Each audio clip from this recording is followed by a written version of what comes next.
Saudara-saudari yang terkasih dalam Kristus, selamat berjumpa kembali dengan saya, Pater Rian CJD, dalam Renungan Harian Katolik di 13 Februari 2024. Pada hari ini kita akan bersama-sama merenungkan firman Tuhan dari Markus bab 8 ayat 14 sampai 21.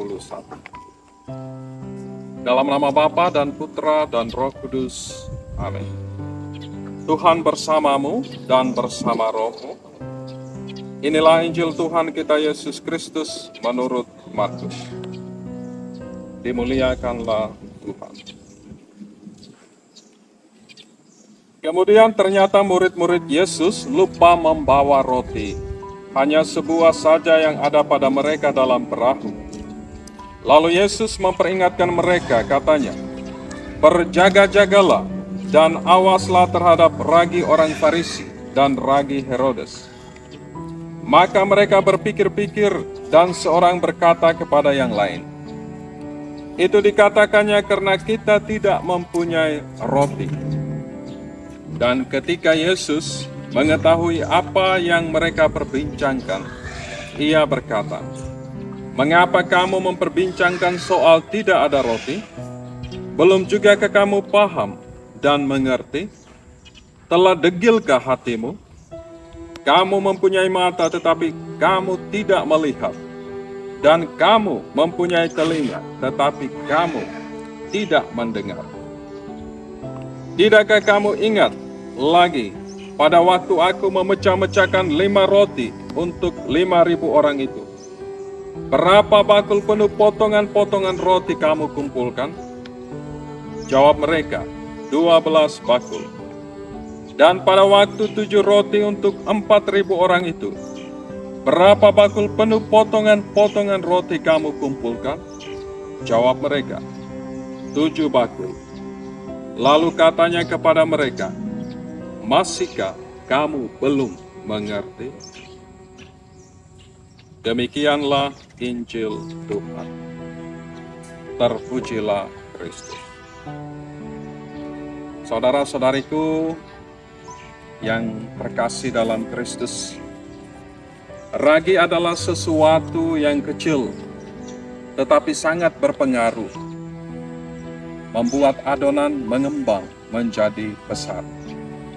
Santo Paulus dalam suratnya kepada jemaat di Galatia bab 5 ayat 9 mengatakan demikian, "Sedikit ragi sudah mengkamirkan seluruh adonan." Paulus mau menegaskan bahwa bagaimana sedikit ragi telah berpengaruh besar membuat roti itu berkembang menjadi besar, adonan berkembang menjadi besar. Yesus pada hari ini mengingatkan para muridnya, hati-hati dan waspadalah terhadap ragi orang Farisi dan ragi Herodes. Tentu ragi yang dimaksudkan Yesus adalah cara hidup orang-orang Farisi dan juga Herodes. Orang Farisi tentu kita tahu bersama adalah pemimpin agama Yahudi yang sering dikecam oleh Yesus karena membebani orang-orang Israel dengan berbagai macam hukum yang mereka sendiri tidak pernah taati, dan menganggap diri mereka lebih suci daripada semua orang yang lain.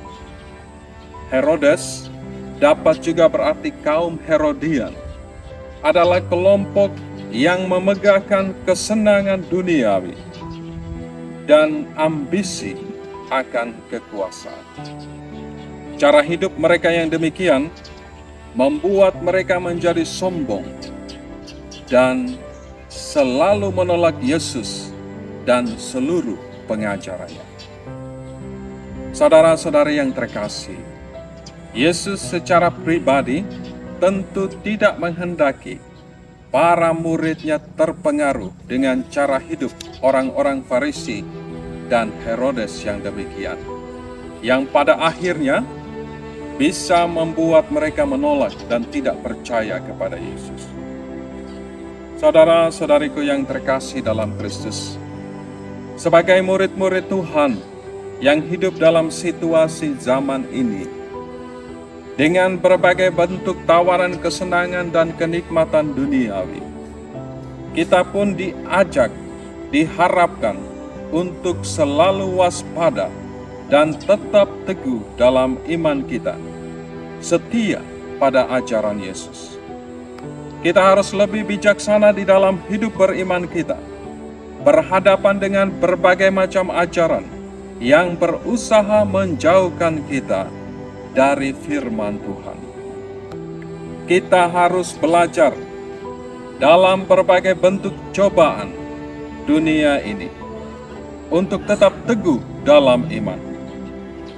Santo Yakobus dalam suratnya bab 1 ayat 2 berkata demikian, "Berbahagialah orang yang berharap, orang yang bertahan di dalam pencobaan.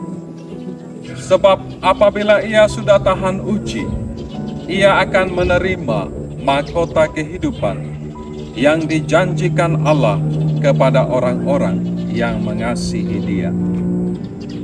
Saudara-saudariku yang terkasih dalam Kristus, nasihat Yesus kepada para muridnya mengajak kita juga untuk mulai belajar hidup dalam kebenaran dan kesetiaan pada firman-Nya, mulai dari hal-hal yang kecil. Janganlah membiasakan untuk melakukan hal-hal yang kecil yang tidak baik dan tidak benar. Dengan demikian, kita harus mengurangi pernyataan-pernyataan untuk membela diri atau membentengi diri kita ketika kita sudah melakukan sebuah kesalahan, walaupun sekecil apapun. Seperti begini saja kamu marah, ini kan hanya sedikit.